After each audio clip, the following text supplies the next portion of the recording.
നമ്മുടെ പേഴ്സിലെ 10-20 നോട്ടുകൾ ഇനി പ്ലാസ്റ്റിക് ആയേക്കാം. 2026 ജൂലൈ 27 കേന്ദ്ര ധനമന്ത്രാലയം RBIയുടെ ഒരു നിർദ്ദേശത്തിന് അംഗീകാരം കൊടുത്തു. 10-20 പോളിമർ, അതായത് പ്ലാസ്റ്റിക് അധിഷ്ഠിത നോട്ടുകൾ ട്രയലായി ഇറക്കാൻ. ഇത് പല ന്യൂസ് ചാനലുകളും ബ്രേക്കിംഗ് ന്യൂസ് ആയി കൊടുത്തിരുന്നു. സോഷ്യൽ മീഡിയയിൽ ഒരുപാട് ഷെയർ ആയി കഴിഞ്ഞു. പക്ഷേ ഇതിന്റെ പൂർണ്ണമായ വിവരം പലർക്കും അറിയില്ല.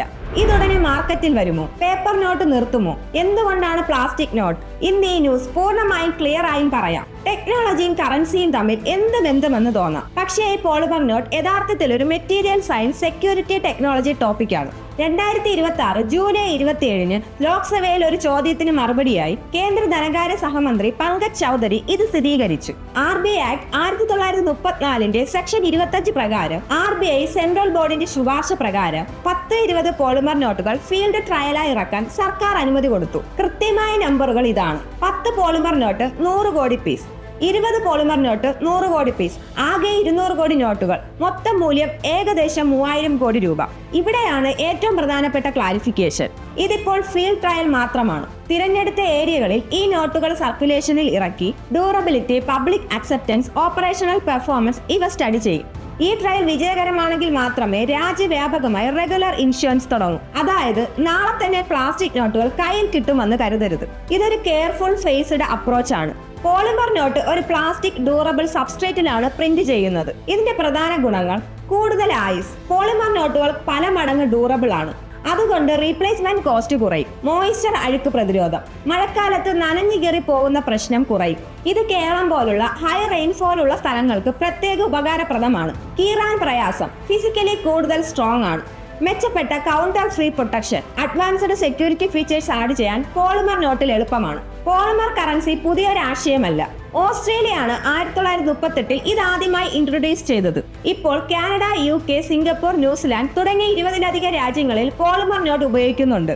ഇന്ത്യ ഈ ലിസ്റ്റിലേക്ക് ചേരാൻ ഒരുങ്ങുകയാണ്. Paper currency നിർത്തുമോ?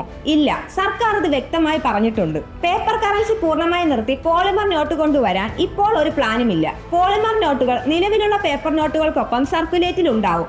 റീപ്ലേസ്മെന്റ് ചെയ്യില്ല. ഇത് UPI ഡിജിറ്റൽ പേയ്മെന്റിനെ ബാധിക്കുമോ? ഈ ചോദ്യം പാർലമെന്റിൽ തന്നെ ചോദിച്ചിരുന്നു. ധനമന്ത്രാലയത്തിന്റെ മറുപടി: റെഗുലർ ഇൻഷുറൻസ് തുടങ്ങിയതിനു ശേഷം മാത്രമേ ഇതിന്റെ ഇമ്പാക്ട് കൃത്യമായി അക്സസ് ചെയ്യാൻ പറ്റൂ. പക്ഷെ RBIയുടെ വ്യൂ ഇതാണ്: ക്യാഷും ഡിജിറ്റൽ പേയ്മെന്റും കോമ്പറ്റേറ്റർ അല്ല, കോംപ്ലിമെന്ററി ആണ്. രണ്ടും ജനങ്ങൾക്ക് ഒരേ സമയം ലഭ്യമായിരിക്കും. എപ്പോൾ എവിടെയാണ് ട്രയൽ നടത്തുന്നത്? ഇത്തരം ട്രയലുകൾ സാധാരണയായി സെലക്ട് ചെയ്ത നഗരങ്ങളിലാണ് നടത്താറുള്ളത്. ഡ്യൂറബിലിറ്റി, ജനങ്ങളുടെ അക്സെപ്റ്റൻസ് ഇവ പഠിക്കാൻ കൃത്യമായി ഏത് നഗരങ്ങളാണ് ഈ ട്രയലിന് സെലക്ട് ചെയ്തിരിക്കുന്നത് എന്ന് RBI ഔദ്യോഗികമായി അനൗൺസ് ചെയ്യുമ്പോൾ അപ്ഡേറ്റ് ചെയ്യാം. ഈ വിവരം ഇപ്പോൾ ഒഫീഷ്യലി കൺഫേം ആയിട്ടില്ല. ഇത് നമ്മളെ എങ്ങനെ ബാധിക്കും?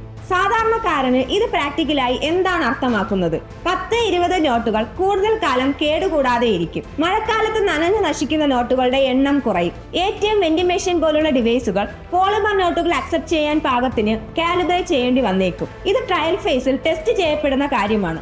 ഉടനെ ഒരു മാറ്റം പ്രതീക്ഷിക്കേണ്ട. ട്രയൽ ഫലം വരാൻ സമയമെടുക്കും. എന്നാൽ ചുരുക്കത്തിൽ പറഞ്ഞാൽ ഇന്ത്യ പോളിമർ നോട്ടിലേക്ക് ഒരു കെയർഫുൾ ട്രയൽ ഫേസ്ഡ് സ്റ്റെപ്പ് എടുത്തിരിക്കുകയാണ്. പേപ്പർ കറൻസി മാറില്ല. ഇപ്പോൾ ഒന്നും ഉടനെ സംഭവിക്കില്ല. പക്ഷേ ഇത് ഇന്ത്യൻ കറൻസിയുടെ ഭാവിയിലേക്കുള്ള പ്രധാന ഒരു ചുവടുവയ്പ്പാണ്. നിങ്ങൾ എപ്പോഴെങ്കിലും വേറൊരു രാജ്യത്തുള്ള പോളിമർ നോട്ട് കണ്ടിട്ടുണ്ടോ? എക്സ്പീരിയൻസ് കമന്റിൽ പങ്കുവയ്ക്കും.